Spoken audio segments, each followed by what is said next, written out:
It's a daily talk show episode 311. With our mate, Craig Harper. Is this all right if I hold it like this? Are you happy with that? Yeah, I just had a go at Craig because he wouldn't wear his headphones, and I said, you need to watch out for your mic technique. How's that? That's even better. That sounds great. Josh will get his bottom lip back in now because he had it hanging out because he went out especially and bought them. How much did these cost? I can't remember.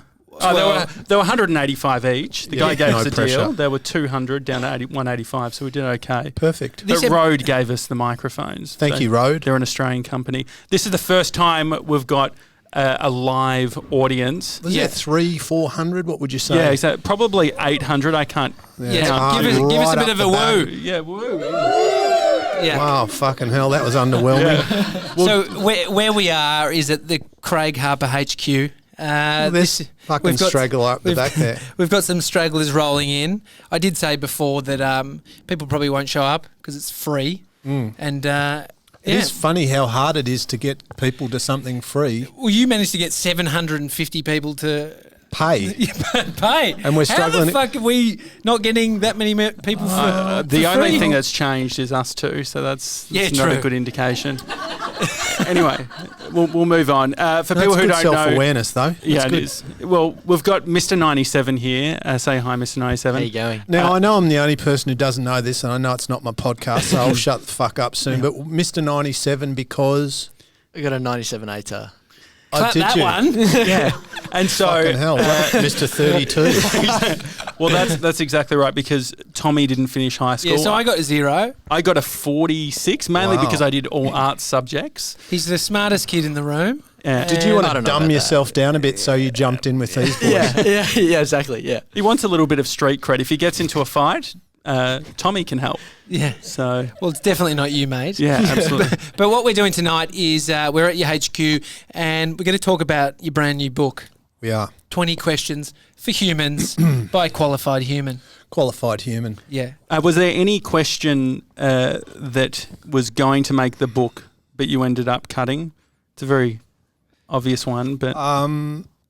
Nothing that springs to mind. And a lot of these overlap a little bit, and so it was just trying to cover as broad a spectrum as I could, which covered a little bit in the social, the emotional, the physiological, the practical, the internal stuff, the external stuff, to explore life broadly. For a dummy like me, the experience of reading this book is very great because when you're reading, you're halfway through a sentence and you forget where you are and you forget what you're even doing, and then I look up and I can see the question that you're writing about at the top.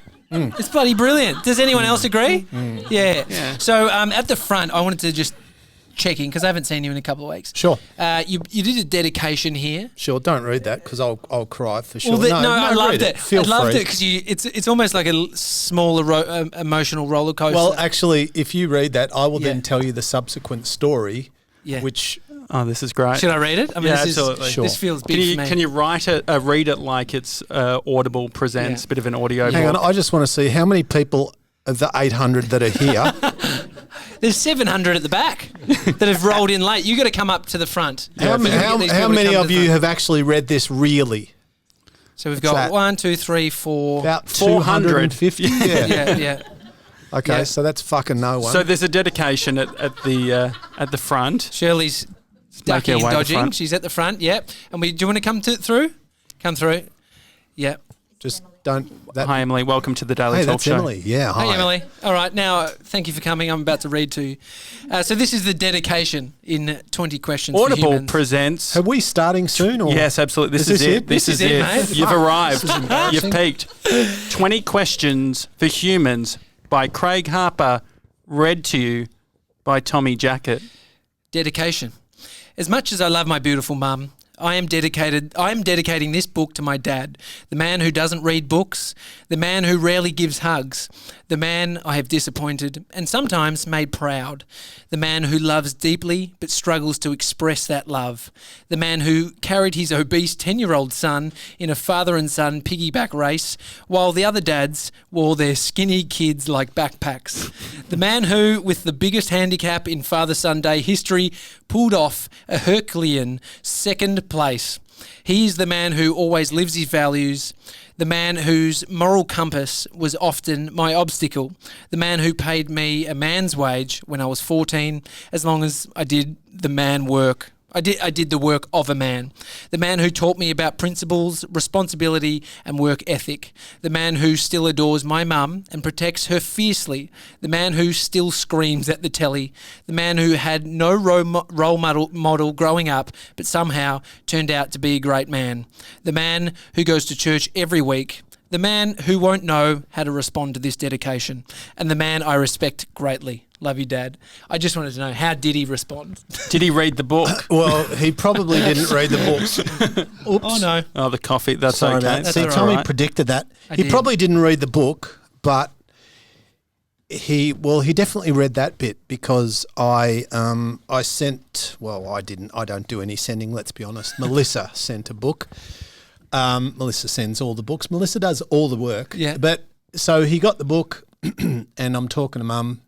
So I ring up and I didn't ring to say, did you go? We were just chatting and, she goes, well, we got the book. I'm like, right. She goes, yeah, it's lovely.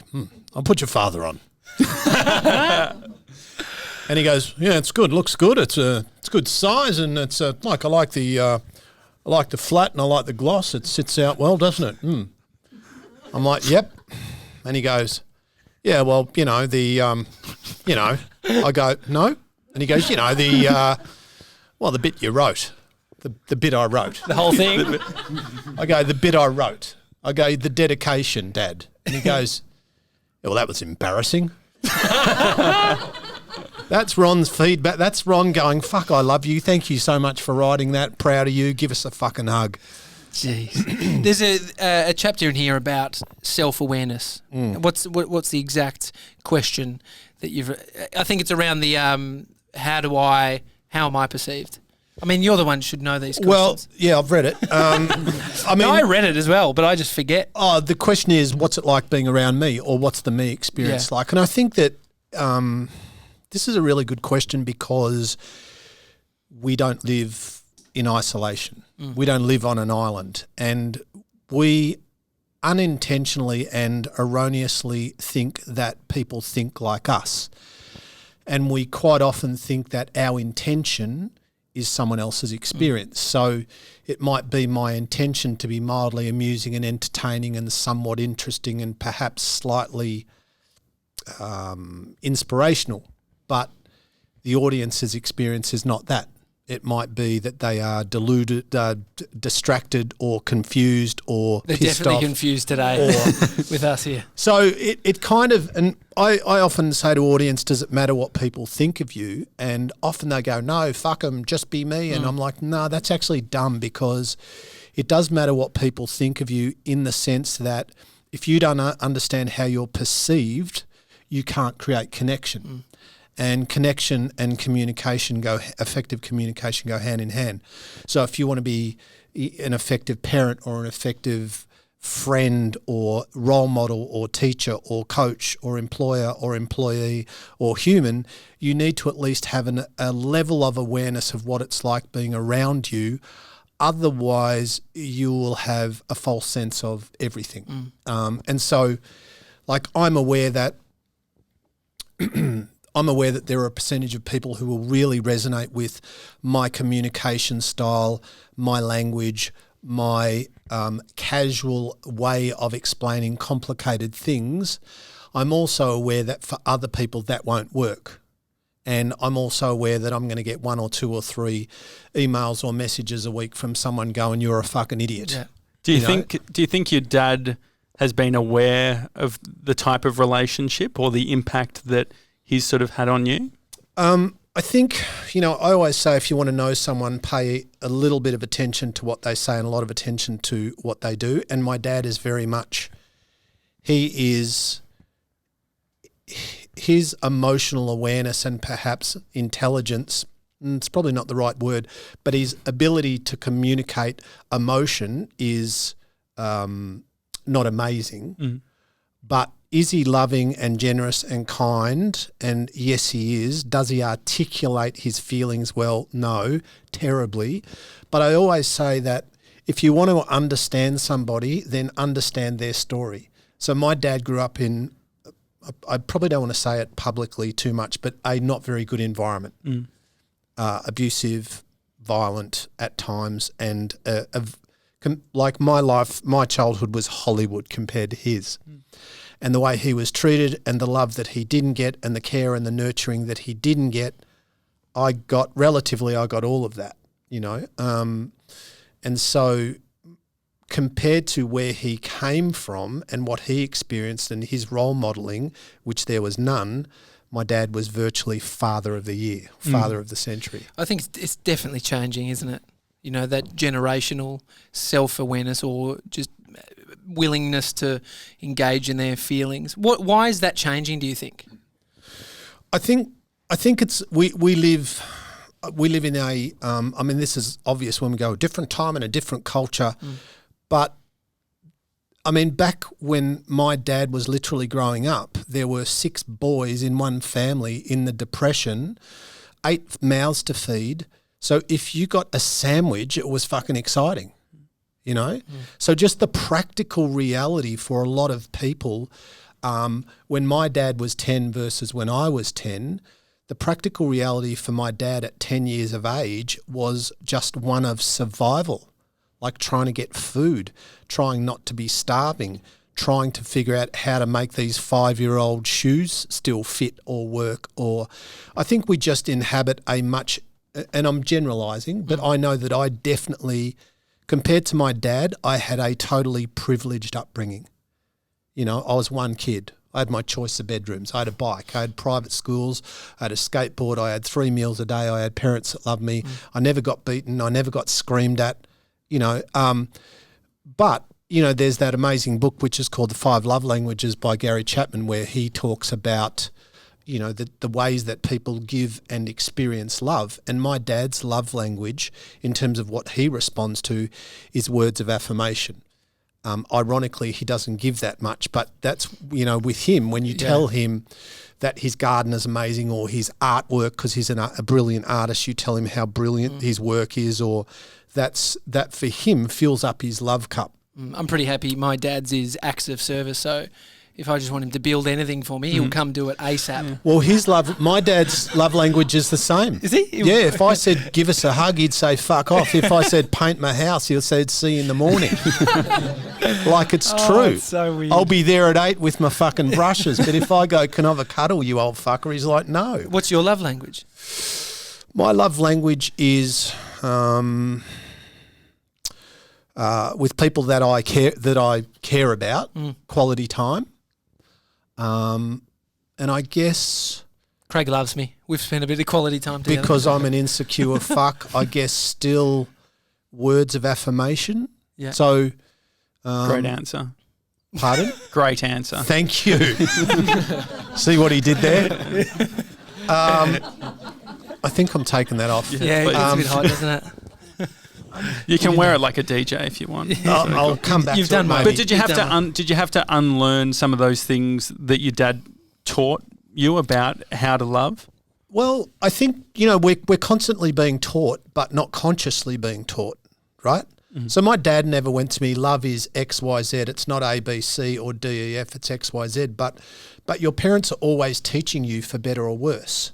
And you know, for me, most of the time it's for the better. But like our brains are data processing, data absorbing, you know, centers. And so we are always taking data on board. You know, we have 70,000 thoughts a day. 90% of those thoughts we had yesterday, right? We're always interpreting stimuli around us, and it doesn't matter, you know, if you want to be like your parents or not, you will be like your parents on some level, even if you think you're not. There will be stuff that rubs off for better or worse. And so I think the whole thing of, in this part of the book and part of the human experience is, you know, rather than just going, because I think a lot of people go, oh, well, that's just how he is. Oh, well, that's just how she is. Or this is just me. I'm not the athletic one, or I'm not academic, or I am this, or I'm not that. These are just stories that we tell ourselves. Like I remember when I wrote my first book, which was 2003, it was called Fatitude. So 2003, I was 63, I was 40.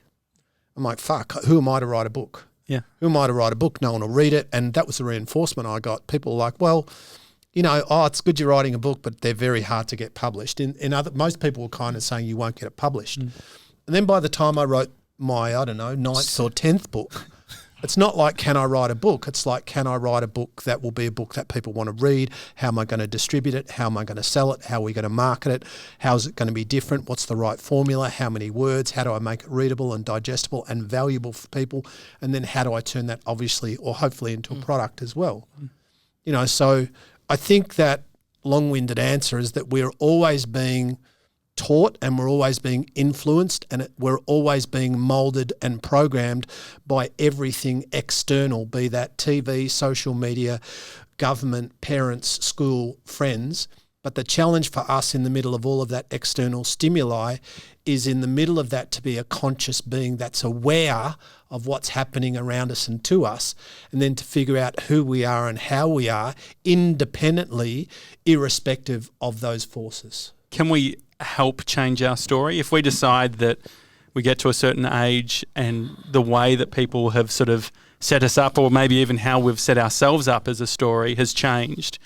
Are they individual conversations? Is it like, hey, mum and dad, I'm actually different to who I was when I was this age? Yeah, I think we're always evolving, but I think we often, and understandably, we get put in a pigeonhole or a box, or we get stereotyped by people in our world who, one, see us a certain way, which is okay, and two, want us to be a certain way.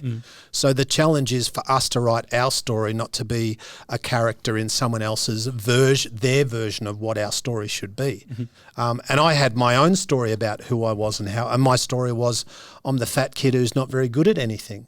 And then I started to do a few things, not because I had amazing self-belief, but just because there was enough emotional leverage, i.e. pain, to go, fuck this. Is there a risk in being so detached to the other story that you end up actually, that becomes even more a defining factor? So your weight and all that sort of thing. Is there a point where it's like, actually, I'm not only not that person who was overweight, but I actually don't even need to reference it? It's not even important to me? Yeah, I think we get hung up on stuff, and I've been hung up on stuff, and I think I think sometimes the pendulum swings, and sometimes people who, for example, used to eat meat and now they're vegans, now they're fucking evangelicals who drive everyone nuts. It's like, cool, be a vegan, but you don't have to try and make me one. God bless your socks. Yeah. I think it's great and I respect you, but you don't have to twist my arm, just like I don't need to twist your arm to eat meat. And I think so some people become whatever it is that they are running away from, then they embrace the opposite of that, and then they try and evangelize the world around their value system and their belief. And I think that's, I understand how that happens, but it's also not a good way to create connection. Yeah. So becoming a person of influence in a good way is not only about having a message and having values and having a philosophy or an ideology that's sound, but more importantly, being aware of who wants to hear that and when. So there are many, many, many, many times where I see an opportunity to help somebody, but I know that person doesn't want to learn or doesn't want to hear from me because I'm just not getting it. And so I don't, and that's okay. It's hard when it's a loved one, when you want to be telling them the thing that they need or you think that they need. So I wrote about that in, I don't know, one of my books, Stop Fucking Around, I think, where I spoke about the fact that my mum smoked from when she was about 15 until she was about 60, which is 45 years, right? And she stopped at 60? Yes. Yeah. Do you remember what that moment was like? Well, I remember from when she was 40 to 60, I badgered the fuck out of her, right? And because, okay. You could say it took 20 years of badgering for it to work. But the thing was I sharing a valuable message? Yes. Were my intentions good? Yes. Was my information correct? Yes. Is it potentially lethal? Yes. Did she want to hear from me? No. Right? And so instead of creating awareness and engagement and what I thought was an appropriate positive response, all I created with my mum, who didn't want to hear, she didn't want me to teach her, was resentment and disconnection. And then I finally stopped, because it took me 20 years because I'm that dumb. And then a year or two later, all by herself, she gave up. Yeah. With no help from me. And so good intentions don't always equal a good result. And I mean, you know, there are varying degrees of that. If you've got an addict child who's about to go down the deepest hole in, you know, I get it. But in general terms, I'm never going to try to teach someone who doesn't want me to teach them, ever. You wrote about intentions in here and that it's not people's interpretation most of the time. The intention, I've always gone into situations where, I mean, it's pretty noisy environment these days online. You know, people can comment about anything anyone's doing now. And and I've kind of held myself going, I know my intentions are good here, so it's okay. Is that limiting though, to some degree, where the feedback might not be great, but you knew your intentions are great? I think as long as you know your intentions are good, your motives are good, but at the same time having enough awareness and situational awareness and practical intelligence to know when's a good time to share and when's not. I think the limitation of social media, like I put up something the other day and it said essentially, dear world, please be more loving and less religious, right? So that's my message. And I grew up in a religious environment and my parents are religious. So I have nothing against religion. But I think there's a lot of bad shit done in the name of religion. Not that religion's the cause, but there's not many bad things done that come from a place of love. Do you know what I'm saying? And so what I was trying to say was if everything that we do, as much as humanly possible, comes from that platform of I want to help, I want to love, I want to be kind, I want to be generous, I want to serve, then I probably can't fuck up. But at the same time, it's possible to be very religious and not at all loving or kind or generous, and I've seen it many times. And so I wasn't trying to be anti-religion, I was trying to be pro-love. But a whole bunch, wow, fuck yeah, some fucking, I'm like, okay. Because you can't articulate it with just a thing on a whiteboard. So I took it down because I thought it's going to start a shit fest. I know what I meant. Yeah. And I actually wasn't being derogatory to religious people because, in fact, I was religious quite a big part of my life. And so I have respect for religion, but I also think that want it or not, like it or not, believe it or not, we are, whether or not it's with our football team or our religion or our ideology around food, or we have all been indoctrinated. All of us, you, me, everyone in this, all 800 of the people in the room. Yeah. Shut up. Or if you're going to fucking laugh, sound like 800 people. But the thing is to have that awareness that I've been programmed, have that awareness that I only think the way that I think because of the shit that I've been through. And so this is why, like, asking these questions about what do I think the way that I think, is it just a byproduct of my life, or do I think this way because I've consciously created this cognitive landscape by asking and searching and seeking and putting myself in a place where I don't want to be right, I want to grow. I don't want to win, I want to evolve. And if that means me going, I fucked up and I'm a dickhead and I'm sorry and I'm wrong, but I'm being humble and real, then that's where I want to go. There's obviously a lot of questions that we can ask ourselves. Are there certain questions that you think are good of asking of other people? Us asking other people? Yeah. Yeah. I think, like, what's it like being around me? Not because I want approval or attention or because I want you to tell I'm ace, but because I want to have a relationship with you where it's win-win, and I want to have a relationship with you where we're on the same page. And I want to ask you also, so we're in this relationship, Josh, this business, or we're in this conversation, or we're sorting through this issue or challenge. What's your version of this?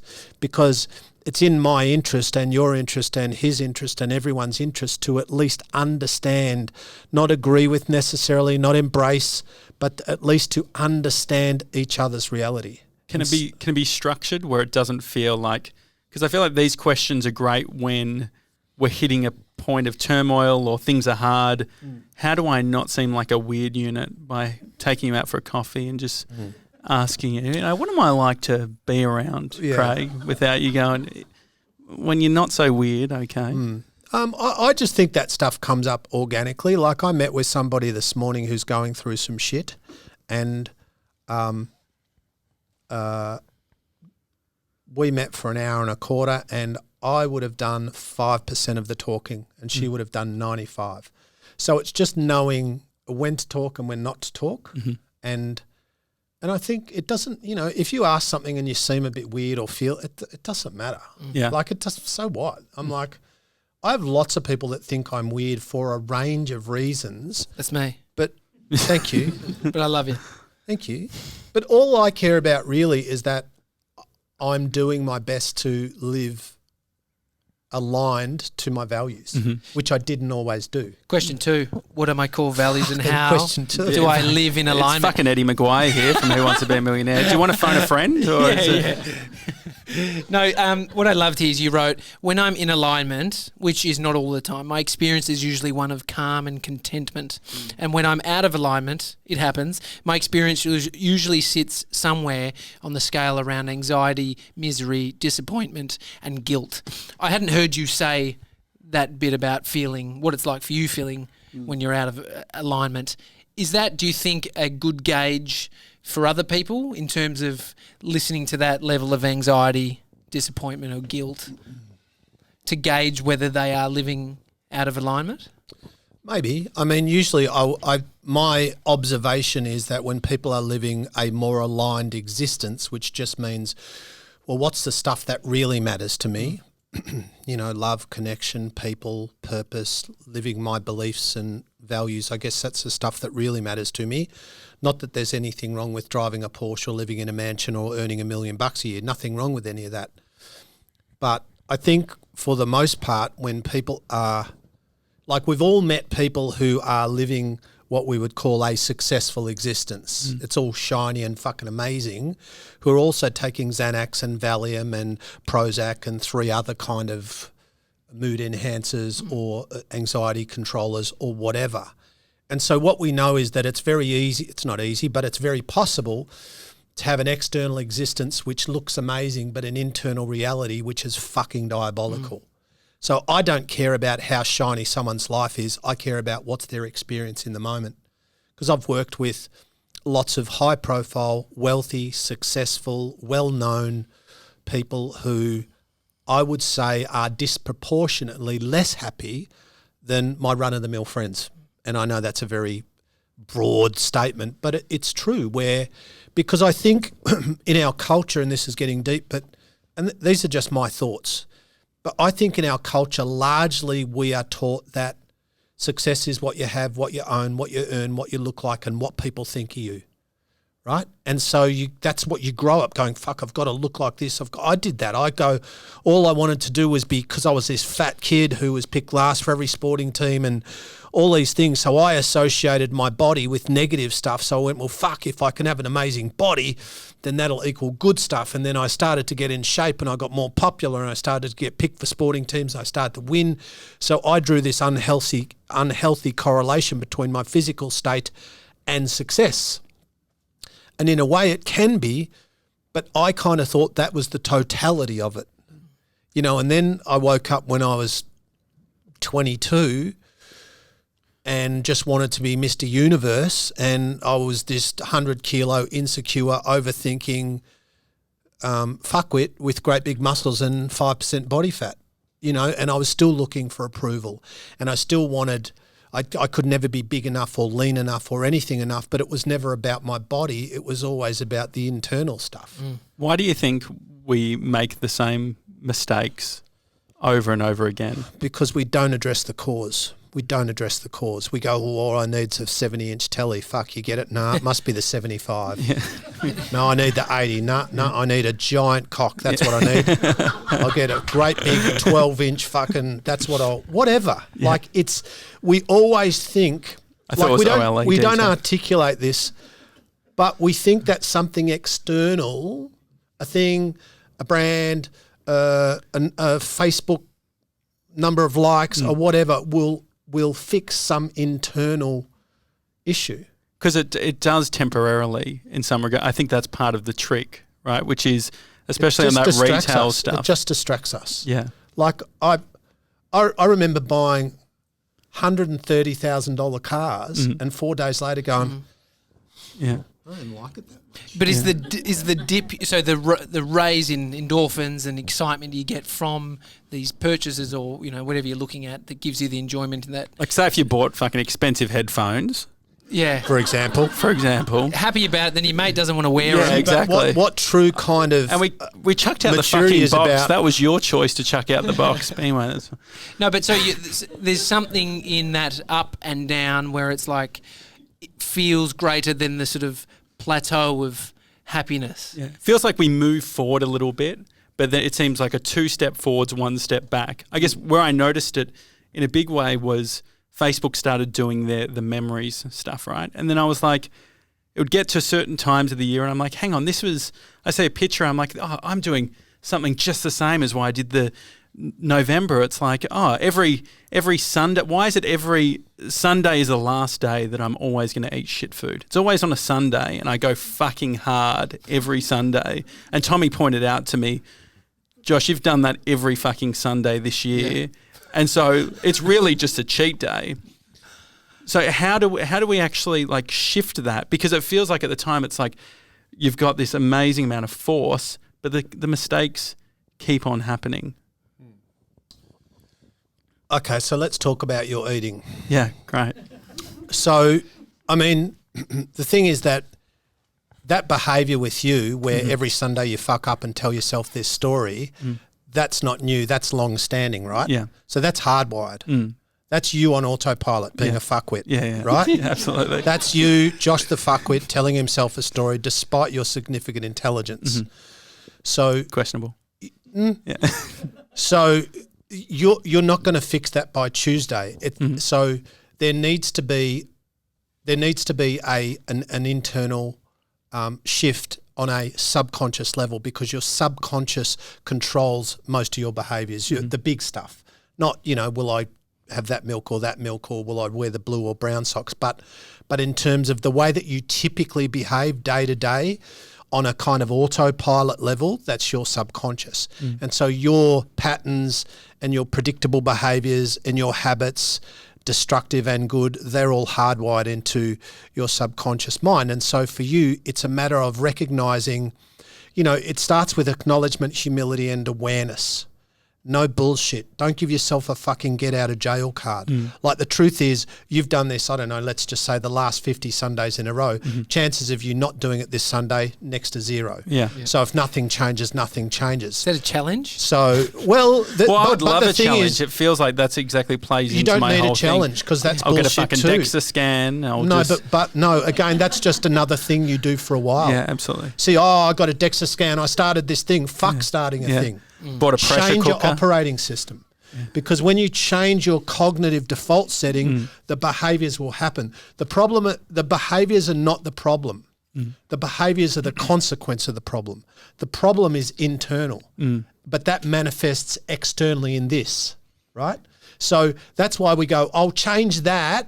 No, don't change that. Change this. Change how you think, change how you operate, change your default setting, change your relationship with food, change the story that you tell yourself over time, and then that will be a byproduct. So when you eating in a way which serves your body is hardwired into your operating system, you don't need discipline, you don't need self-control, you don't need motivation, you don't need willpower, because now you are living in alignment with your values. And I would say one of your values is health. And I'd say one of your values is healthy eating. And I'd say one of your values is being in the best shape that you can without being egotistical or vain, but managing that irreplaceable gift that you've got for the next 30, 40, 50 years, right? So the thing is, this is a value. Then we have a value-driven existence where we go, well, one of my values is to live in the best version of this I can. Cool. Now, what are the behaviours from a lifestyle, from a food, from a sleep, from a self-management, from an exercise point of view? What are the behaviours that for me need to be non-negotiable? I think the non-negotiable thing is a big one, because it's when you can start to play in, it's okay on this day, or if it's this occasion. Well, I've tried a bunch of different sort of programs and things to sort of stay on track. And this year I've done this thing where I train every second day. It doesn't matter what I do, I have to do something. And it has to be, I cannot have 2 days off. And what that has done for me, and I used to be a PT and I, had a good regiment, but this is the thing that has kept me the most consistent, whereas like, it doesn't matter what it is, every second day. And it's shifted everything else around that. What I'm deciding to eat when I'm training, I'm like, I don't feel like eating shit at night. But for me, that's just one thing I've tried that's worked. It's the reframing, because I think about like the podcast, we've done 311 episodes. We haven't missed a weekday. I went to Europe for 4 months. We did it remotely. We made it work. And so if I think about if I could just bring even 1/10 of that energy, I think it would make a massive difference. I told Josh today that he's missing his why. And it's because I've been reading your book, Question 6. Well, yeah, because we deconstructed my New Year's... We deconstructed my New Year's resolutions. Yeah. Because I've got... I saw that, the daily, the weekly, the monthly, the annual. And it was so funny because as I'm reading Question 6, I'm like... And knowing what Josh's list is, I was like, totally left out the why. Yeah. I want you to tell me what you think. Yeah, terrific. I mean, we'll just go like weekly, visit the gym 3 times per week, write 1 personal blog post, write 1 industry/business blog post, cook for Brie and I twice. There was also walk for 1 hour per day. Oh, yeah, that was my daily. Which I thought blew his load a little early. Well, I think... That's a lot. An hour a day. An hour a day is fine. Load. Yeah, we don't normally... We've never done that on a live show. I think Tommy's... You do, but I think Tommy's... he says it so much, he's detached it from the fact that he's talking about ejaculation. He was talking about 12-inch penises before, exactly. and I get the bloody slack from talking about a load. Because, you're being... Know your audience. I don't know any of these people. I mean, have there been any specific times, Craig, where... When do you basically identify you're falling off the tracks in regards to these things? Have you got early identifiers where it's like, Tommy talks about I can't miss more than 2 days in a row or whatever? What is it for you? Okay, let me say 2 things. So first thing is I really like that, and I really like your every second day. So when we're talking about transformation, so you going from your current operating system to one that's going to work for you, we do need to be strategic. So you need a plan, but you also need to go, but I also know me. So is it realistic for me to go, right, I'm going to do fucking every day, Probably not. So you go, what is more realistic? And then you create that as a base, and you might build on it or you might stay there. What was the so question what you just asked? The next with bit? When do you know that you're falling off? Yeah. So, look, the older I get, the more I pay attention to that still small voice, and I don't know what that is or where that comes from, but it's smarter than me. And, could be this kid. It could be him. 97. It could be him. Yeah. He could have put some chip in my brain. We just hired him. It's easier that way than storing him in the brain. Really? Yeah, it's great. It's very good. Are you expensive? No, he's actually quite reasonable. It's very good. I've got Alex, the intern, who I exploit the fuck out of. So we all need one. Yeah. But I always say, your life will tell you. So my life is always telling me something. So the way that people respond to me is that's information. The way that my body responds to various stimuli, that's information. Like your body's a biofeedback system. It's always telling you something. Your results in business are always telling you something. The amount of people that, your podcast doing this, then you get to a point it does that. Well, that's, which it won't do with you two. But that's no, but the fact that, okay, so let's look at your podcast. Yeah. So you've done this very beautiful and linear growth because you guys are very likable. You're both charismatic. You're both good dudes. You have really good conversations. You know how to market and brand. You know how to create good audio, good content. You know how to shoot things.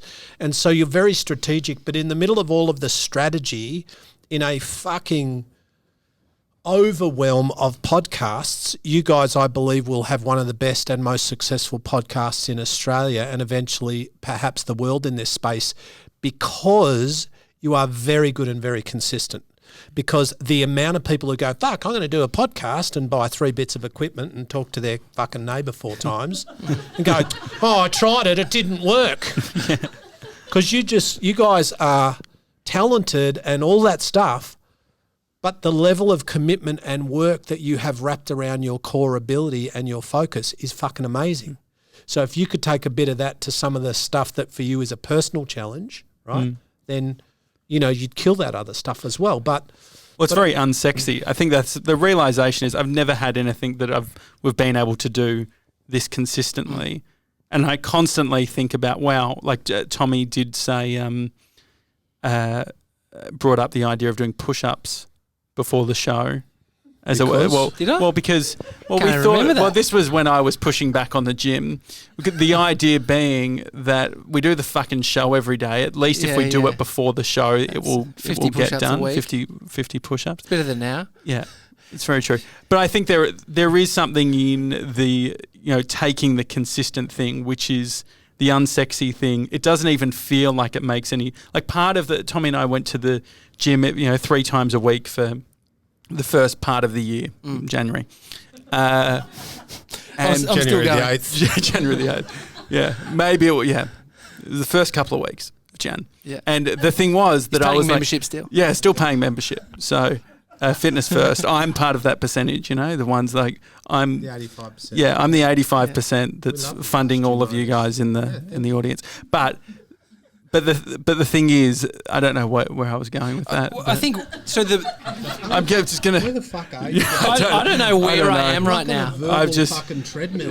No, but so if you look at, If so we only take it I was away. on a If we treadmill. take it away from our situation, there's a lot of people's situations. The right now is shit, and where they want to go to is good, and so it's really hard in that shitty situation Correct. to make the progress. Yeah.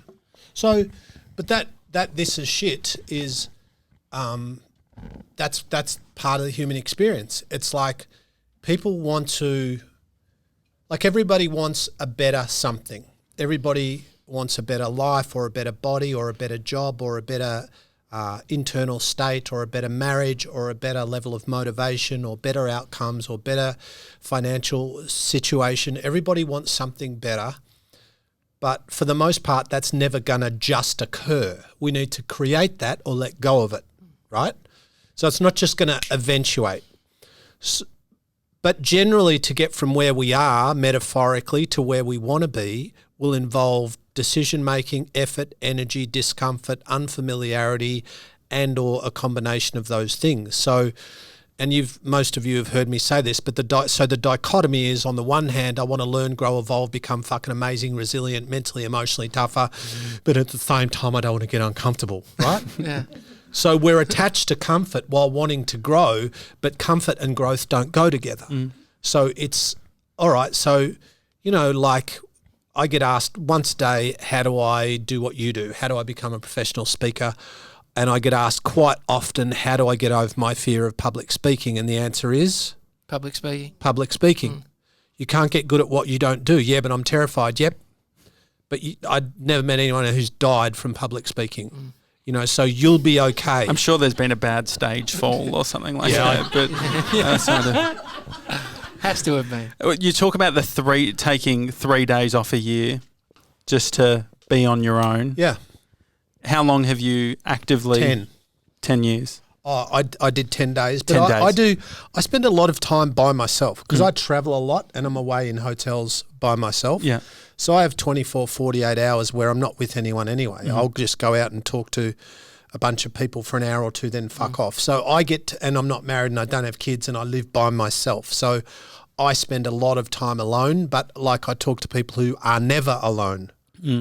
And so I think it's very good to get literal, geographical and metaphoric space from your life because you can't be objective about the thing that you're in the middle of. And some people have been living an existence, a Groundhog Day existence, and not wanting to be there, in that same existence for years, but never really found the courage or the time or the space or the awareness or the whatever to figure out exactly where they want to be. I know I don't want to be here. I don't know where I want to be, but I don't want to be here. And I know that, and most people here probably know that often when you're away from your life, so to speak, when you're away from your day-to-day, it's really easy to see things more clearly and go, well, fuck, why do I continue to do that? And you don't have to. We just tell ourselves we have to. And I'm not saying, okay, you're in a job you hate, so quit tomorrow and there'll be a brand new one. I'm not saying that. But what I'm saying is it might take you 1, 2, 3, 4 years to transition, but that's not a reason to not do it. Yeah. Because 4 years are going to come and go anyway. 5 years are going to come and go anyway. You know, I interviewed a guy this afternoon at my place on a real podcast. What's it called? It's called the U Project. Yeah. Called Dr. Richard Heisman, and we were talking about stuff. And he's an academic, obviously, and good guy. And I was telling him a story about how I somehow stumbled my way into a PhD placement to do a PhD in philosophy quite a few years ago. Did you know that, Tom? No. Did you finish it? Sure didn't. That's why I didn't hear about it. I'd have a shirt that said Doc. I didn't even really start. And anyway, I was saying to him, he goes, you should do it, right? And I go, oh, yeah, I'm kind of busy. And he goes, but you could use your business and your data and your books and the people that you have access to as kind of your subjects and you could base your, and I'm like, and I don't know if I'm going to do that, but like it got me a bit excited. I thought, fuck, imagine if I could marry a PhD with what I do and do it together. And I went, so what if I'm 61 or 2 when I get my PhD? So what? Like, because part of me is going, oh, don't be ridiculous, you're fucking 55. And immediately I started to find reasons not to do it. But the kid in me is like, fuck, that'd be great. Dr. Harper. Just to shit people. You know, but it's like, what? I don't know if I will, but if I want to, I will. Question 20. Not jumping to the end. This is not the end. But it's a big question. Sure. What's the meaning of life? As he sips his coffee. Yeah. So the book is not, here's the question, here's the answer. The book is a guy who talks to lots of people, has thousands of conversations to everyone, to people from everything about their bum and legs, to their happiness, to their purpose, to their children's drug addiction, to their bank balance, to what happens when we die, to you know, existentialism, to everything, right? To you know, why we're here, psychologically, emotionally, spiritually, socially. It's and so this is really just a bunch of questions that we explore. And the most asked question in philosophy is, what's the meaning of life? Or one of the most asked questions. And I think the better question is, what's the meaning of my life? Because I think you can go down the whole, and I love philosophy, but I also love living practically, and because life is kind of a philosophy, but it's also an experience to be lived, and relationships are to be lived, and insight is to be gained, and wisdom is to be gleaned and applied. So for me, it's more the gist of that is, rather than trying to subscribe to or adhere to or discover some divine or perhaps predetermined purpose for your life as per prescribed by someone else or something else, why don't you say, not what's the meaning of life, but what's the meaning of my life? And the meaning of your life is optional. So the meaning of my life is to help people. That's the focus, is to teachers, to coaches, to encourage people to explore their talent, explore their possibilities, explore their potential. That is the meaning of my life. And of course, around that, I'll have fun and tell dick jokes and ride my motorbikes and lift weights and train with the crab and talk shit with you two. But the meaning of my life is really to help others be happier and more fulfilled and to grow and learn. Why is that the meaning of my life? Because one, that's what I've chosen, and two, that's what I believe I'm meant to do. So if there's any predetermination, I feel like that's inherently what I'm meant to do. Do I think everybody's meant to do that? No. Have you ever had an aha moment or a perception shift that's only happened based on the amount of time you've spent on this earth that you wish younger people understood? Basically, I want to fucking hack. Like, I want to use you as a way of working out what I need to do. Well, I think the... And you got 3 minutes to answer this. I think that understanding that, I think we all get this, but we don't get it, is that we exist in two worlds. An external, physical, three-dimensional world where we can sit in a room like this, where our macro reality in this moment is same room, same time, same stimulus, same guys, same voices, same temperature in the room, same shitty chairs that you're all sitting on. So we're all having, on a macro level, a very common experience. But on a micro level, we've got, all jokes aside, 25 people or something in the room. So we've got 25 people. Nobody in the room is having the same experience. Mm. And that fucking fascinates me. Yeah. Mm. So your experience is not mine, mine is not Tommy's is not Mr. 97's and so on. So no one in the room is having the same experience. So no one is inhabiting on a personal level the same reality. And so the realities could be ranging in this room from extremely positive to extremely negative, depending on the data processing center and the stories that the individual is telling themselves. So for me, it's understanding that, yes, I need to manage my practical external world and have a job and drive a car and live in a house and pay my bills and be nice to other humans and stop at the red and go at the green and all that kind of stuff. But that is not where I live. That's just where I do life. Where I live is in my head and in my emotions and in my feelings and in my behaviour and in my relationships with people. And so, how many times you talk to someone, around Christmas where you go, what are your goals for next year? And they go, you know what? I just want to figure out why I'm so broken. And I want to work on becoming more empathetic and aware. I want to become better at asking questions, better at paying attention. I want to be more loving. I want to be less judgmental. I want to be, right? I'm not saying we should all do that all the time, but what's the typical thing? Earn this, own that, drive that, change that, build that, renovate that, fucking do. It's all external. Yeah. We are externally obsessed. Mm. But nobody fucking lives in a plasma screen or a fucking Porsche or a whatever. Even metaphorically, we don't live in a house. You exist in a house, but it's not where you live. Where you live is in your thinking and your feeling and your emoting and your loving and your giving and your receiving. That's where you live.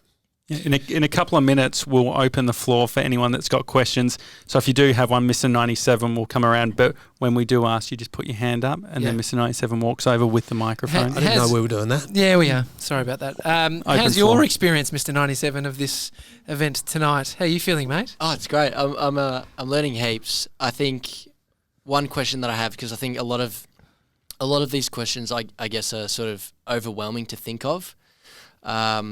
So what would be something that I could do to start growing more and just, start developing?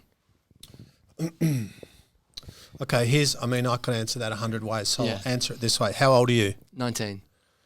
When are you 20? November 1st. My shoes are 20, you fucker. Before he started with us, this would have scared the absolute shit out of him. That's why I I'm always get him up, so it scares the shit out of him every day. So... and I can answer this 50 ways, and what I'm about to give you is not the best answer, but it's an okay answer. And even, see, the thing, 5 years for me is like that. For 5 years, it's 25% of your life so far, right? But I would start to think about, for you, did you say 19? Yep. Okay, so let's round you up to 20. So I would go, what do I want my life to look? What do I want my life to look like when I'm 25? If everything goes great, what will I be doing in work, in academia, the daily talk show, the daily talk show? Will you have your own one? Will it be called Mr. 97 Does Vegas? So it's trying to get clear about perhaps maybe even in 1 year, get your head around 1 year. So even if you go, what's the date today? The 25th. So 25th of March. So if you go 25th of March 2020, so you go 365 days from now, everything's gone fucking great. Okay, cool. What does great look like? Yeah, sure. With your body, with your school, with your career, with these guys, with your friends, with your girlfriend, boyfriend, both. He's Whatever. fucking busy. He's really busy. Yeah. So is this blue sky thinking? Because I know that your lizard brain pops in. I probably can't do that. I probably won't have that money. I probably couldn't get that physique. Yeah, well, definitely. But it's like training for a marathon. You're definitely not going to run a marathon unless you start training. So the worst that will happen if you don't get the marathon, you'll be way fitter than you are now.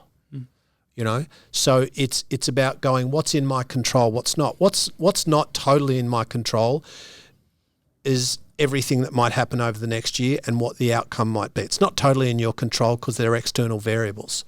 But what is in your control is who you spend time with, what you expose your mind to, your choices, your behaviours, your standards, your values, the kind of person you want to work to be. So that, you know, and this is about, I believe that we largely live, and I'm generalising, and this is not an offence to anyone, not meant to be, that we live we live largely unconsciously. And so this is more going, I want to be more conscious about the way my life turns out rather than just being this passenger. Because a year's going to come and go no matter what. Yeah. If you're a fuckwit or you're the most deep thinking, life changing, you know, like years going to come and go, and you're going to be here anyway. Josh, do you think we should use this moment to get a bit of date coaching? Oh yeah, Craig? absolutely. So we set Mr. 90. Well, we facilitated. I don't know if that is a great plan. We facilitated his first ever date at the age of 19. He'd never been out on a date with a girl, and now he's had two. Yeah, so we connected up with a podcast called Shameless. They have a massive female audience. Yes. And so basically They threw him to the wolves. Yeah, And Mr. 97 had, how many people have you got following you on Instagram? 166? Yeah, 95% women. Yeah, all very keen. I mean, what in all seriousness... Fucking as if he needs advice. Well, no, but I think he does. I should get advice from him. No, but I think it's an internal, so like not advice about the date or whatever, but I think about him, a guy who hadn't been on dates before, who'd had a bit of confidence issues. I think you got to reframe it. I think, you know, if you're going to catch up with a girl, don't get out of the I'm going on a date story. Yeah. Just go. we fucked it then, really, haven't we? Because we've really pushed the... Well, fucking as if you two have any idea. Yeah. It's a fair... These are all fair points coming out on the show. I would as easy. Well, this is easier said than done, but I would, you know, I would go into that going, I'm just going to have an experience with another person, and not, you know, not expect anything other than to have a good time with someone else, and if you see them again or don't see them again, it's cool. And it's not a win or a loss, and it's not good or bad. It's just an experience. Sure. And, you know, like, I mean, I think no matter what the situation, that creating connection with somebody is 99% about being genuinely in the moment and listening to them, and not trying to get across whatever. It's just listening, paying attention, asking good questions, and being genuine. Like I know that sounds cheesy, but I mean, if you really want advice, like, you know what's not impressive? People who try to impress. Yeah. It's fucking the worst thing you can do is try to be impressive. It's my most annoying You might as well wear a trait. T-shirt that says I'm insecure. Yeah. You know, just be a good dude. Yeah. Cool. Annoyingly, he's been doing exactly that, and I've been telling him to push harder, so I'm glad that you're here. Just on a side note, what does your T-shirt say? Sorry, I'm late. I didn't want to be here. Was that specially made for tonight? Are they official Daily Talk Show This is t-shirts? one of my mentees. I'll give him a plug. His name's Jack the Bear. Jack the Bear. He makes these, and he gave me this. So thank you, That's Jack. very Jackie funny. boy. Very funny. Did anyone have a question? And you can't not have one because I've asked now. And I don't. I'm going to send Mr. 97 your way. They don't have. No, definitely we have a question. All right. I mean, you paid all this money to come here. Exactly. If you don't, I've definitely got many. Yeah, or I've got a book down here with 20. Well, here we go. The one thing that I'm thinking is, like, it makes sense, the all the stuff that you talk about makes a lot of sense. I guess one of the things is around when life throws you a curveball. So you can be super in touch with what you're doing. You can be doing all the things right, ticking all of the boxes, and then shit can go wrong. People close to you die. People close to you get sick. And then all of a sudden you have to reframe all of those things. You've got the things that you can control, and then you have these things that can happen. Correct. What's been your take on the, just fucking get off your ass and do this thing versus circumstances that people can't control? I think, honestly, I've been blessed because I've worked with blokes in prison. I've worked with addicts and alcoholics who are at, some of them, death's door, who are in and out of incarceration. I've worked with the government. I spoke recently in Canberra with 250 leaders of government. I've worked with elite athletes. I've worked with so I meet a big cross-section of humanity, and the truth is that in terms of life, there's more out of our control than in our control. Mm-hmm. And so it's our ability largely to be okay with not being okay. Mm. And it's not, can I control everything, but can I be okay without controlling everything? And I don't want to embarrass him, but there's a friend of mine is here tonight, John, who has been through, and a few of you who follow me know about John's story, and I won't give away too much, but he got blown up in an industrial accident, literally blown up, and his family was told he'd die and told he wouldn't live, and then if he did live, which he wouldn't, but if he did, he'd be a quadriplegic and he'd be severely brain damaged, and and all of these things. And that was December 1, 2017, and he's still here, and I see him 3 days a week, and we do his rehab together, and gave me a fucking stern handshake at the front door. Good. And in the middle of this dude, and I remember one day we were at the gym, and as part of his rehab was trying to crawl. Mm. So here's this, you'll never walk, you'll never this, you'll be a quadriplegic, you'll have to have all this special shit in your house, and and he's still got a long way to go, and he's still rehabbing. But I remember looking down, and he crawled from that end of the mat to that end of the mat in about 3 painful minutes. And he looked up at me like he'd just won a fucking Olympic gold medal, right? And he was fucking teary, and I was teary, and the crab, my training partner, was teary. These 3 big alpha males couldn't have been fucking happier for this champion of a human crawling 3 meters, right? And then you go, oh, okay, so I have 0 problems, And so for me, being able to spend time with people like John and being able to work with people who, I've got the most privileged life ever. I have 0 problems. If I ever complain about my life, any of you can punch me in the face because my life is fucking amazing. And if I have problems, I'm the problem. If I start complaining about something, the problem's me. But we don't want to go the problem's me because we want to deflect. Because if I go the problem's me, then I've got to step up, own up and do something.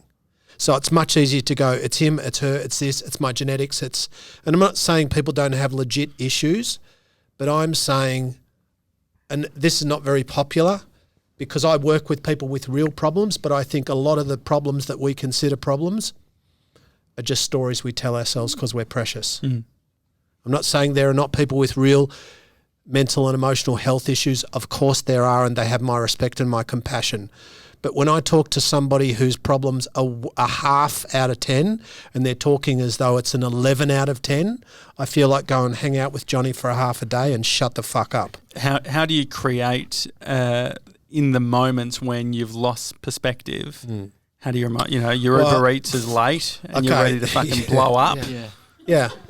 Well, I think that all of this, good question. There's relatable laughs back there. But the thing too is we are human, and do I ever lose perspective and crack the shits and feel sorry for myself? 100%. Yeah. Am I aware in the moment that I'm also being a dickhead? Yeah, but I'm in that fucking emotion, and I'm going to ride it. But this is the human experience. But I don't, when I fuck up, I 100% know I'm the problem. And there's a big difference between self-loathing, oh, I'm a moron, I'm a fucking idiot, no one will love, that's ridiculous. and self-awareness, which is my life is amazing and I'm being a fucking sook right now. Yeah. You know, which is awareness and it's positive. Are you writing these things? Like, should this be something we write down, we pull out of our pocket, or it's on our screensaver? I just think jolt us out of? I just think if you live with an awareness of a gratitude and perspective, and you every day give thanks, Like really, I know this sounds cliche, and we all go, oh, you know, just keep an attitude of gratitude, and you know, oh fucking let's sing Kumbaya and fucking hang out. But we don't do it. Yeah. Like we don't do it. We get caught up in bullshit, and then we're 50. You know, you have to work on you. Like knowing these things is not applying these things. It's all about the application. It's all about, well, don't talk about meditating, meditate. Don't talk about changing the way you eat. Change the fucking way you eat. Mm-hmm. Change your relationship with food. Because all this is an hour and a half of theory. Yeah. And Bit of fun theory's too, mate. theory's worth. Bit of banter, just a Am bit I of getting light, intense? Bit of light banter. Come on. And you bring up meditation. It does remind me I am paying for that meditation app as well that I should You start using. But anyway, How much does that cost you? how much is it, TJ? Sam Harris I think it was charges 15 a about- month or something. More than that. But it was more. I think it's a week. Have you bought my audio program? Yeah, You may as absolutely. well not listen to that as well. Yeah, but it's a you know, it's a thought. Part of it's the thought, surely. All right, one question at least we have to have. Don't fucking push them on it. No, I'm Oh, gonna push 'em on it. Okay, great. Just hand the mic right over here. Just do this. Okay. Here we go. Here we go. Yep. Oh, Okay. Well, at least just grab the mic. Please take the microphone. Here we go.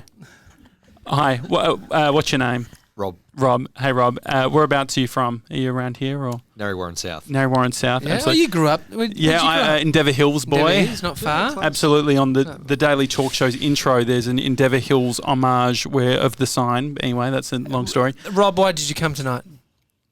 Because my wife. Okay, great. Great.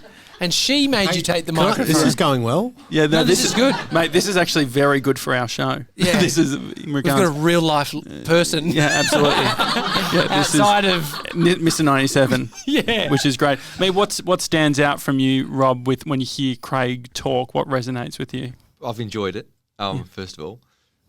But one thing is that, you know, I'm mid-40s and I had a mission in my 40s. I thought you're going to be the most productive. You're going to be, in terms of your work life, you're going to earn the most amount of money. You're wearing a fucking polo shirt, of course you are. There you go. And I've got to 45. Yeah. And I always said, you know, the last couple of years are going to be selfish because we're going to do the best that we can with our family, with each other. But I can see now I've only got 5 years to go until I'm 50. How am I going to get there? Because I've given everything. We feel like we've given everything, you know. It takes a lot of energy to run a business, to look after people.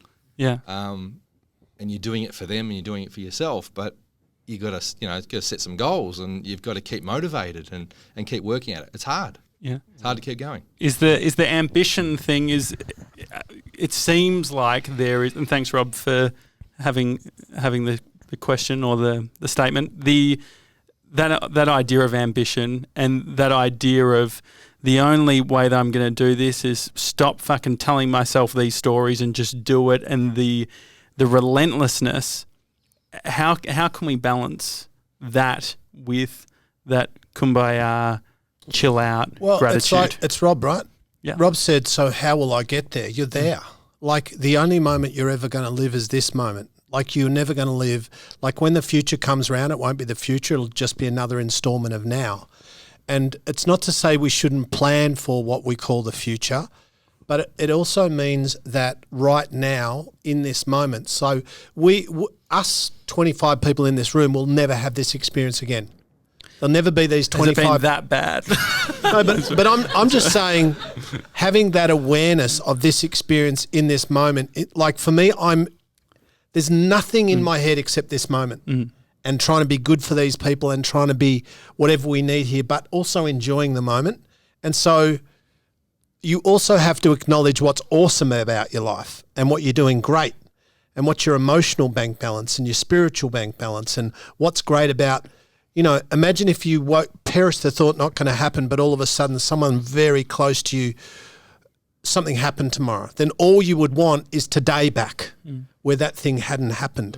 So that doesn't mean don't plan, don't be ambitious, but it also means don't waste energy on stuff that today you can't change, you know, because like what we have, I believe most people are living in something that is really truly a gift, but we don't have the level of awareness around how valuable it is until it's ripped away from us. And I know that seems deep and philosophical, but like I just think we live in such an amazing time, such amazing resources. Australia is, in my opinion, the best country in the world for a range of reasons. There are other beautiful countries, but I just think we're privileged. I mean, where have you felt that you've had wasted energy, where you look back? Wasted time? My insecurity, my ego, my bullshit, where I've just wasted time looking for approval and being selfish. And I realise that and I acknowledge that and I can still have fun around that. But where I realise my purpose is not to build me up, it's to build others up. And I know that sounds deep and philosophical, but I truly believe that. And the more selfish I am, the worse I am. And you'll never meet someone who's selfish and happy. Yeah. You won't. Yeah. It just doesn't happen. Yeah. It's misaligned. Yeah. Well, we appreciate the fact that you give time to us two gronks who have this small, silly podcast and would let us do this. It's an amazing podcast. In front of your people. What's next? Well, that 12-inch penis thing that look at my surgical options and because I've got an innie, which is I thought they were going to have to actually cut off 6 inches. I thought I'd just fucking break the seriousness. What's coming up is I'm writing a book at the moment. Another one. I'm writing another book at the moment with the help of a research assistant who will remain nameless on... just in case it goes pear-shaped, is that one? Yeah. On mental toughness and resilience. Yeah. And just more of the same. I mean, it's like you with the podcast. I'm always trying to figure out how do we do workshops and half days and full days in a way which resonates, and what's the best format and what's the best model to create the most connection. So this Sunday or Sunday, I'm in Brisbane doing a full day on Sunday. Does it get easier writing these books? Writing the books? Yeah. As long as you know what you want to write, like as long as you've got clarity. This is actually not an easy book to write because it's 20 questions was easy because it's so big, it's so broad. Whereas mental toughness and resilience, which I think not everyone, a lot of people need more of. And it's not about being gung-ho or macho. It's about just being able to step into your fear and control it rather than being controlled by it, or at least manage it. It does. It gets, and also trying to not write a book for the sake of writing a book. Like, does this need to be written? And if it's no, then, like I like writing books for people who don't read books. So stuff that's a bit deep and philosophical, but also overwhelmingly understandable and useful. You might get your dad on the 15th book. I might. You may get him to read it. Yeah. It's a daily talk show. Thanks everyone for coming. It's been awesome and great flexing this muscle, which is being in a room with more than 3 people doing a podcast. Thanks, boys. Thanks, everyone. Thank you. Guys. Hi at thedailytalkshow.com if you want to send us an email. Otherwise, we do this every weekday. CraigHarper.net if you want to buy a book. Yeah. Or a lot of books. Or 50. Or, more importantly, book me for a corporate gig. Yep. He'll throw in a book. See you tomorrow, guys. Bye.